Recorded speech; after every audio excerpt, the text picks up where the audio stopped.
mas feel ko na yun yung essence ng Christmas, yung pagbubukas ng gifts at giving love to others.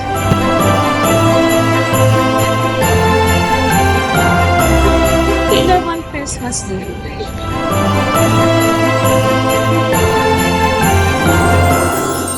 Cochinillo.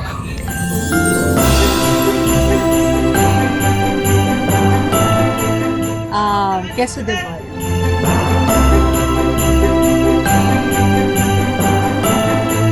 Puto bumbong.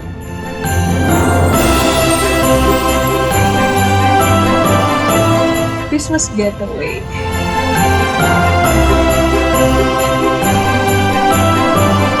Christmas wish ko, sana healthy lang kami buong pamilya. Sana happy lang lagi. And of course, andun yung mga pagsubok sa amin. Pero sana malampasan namin. Yun.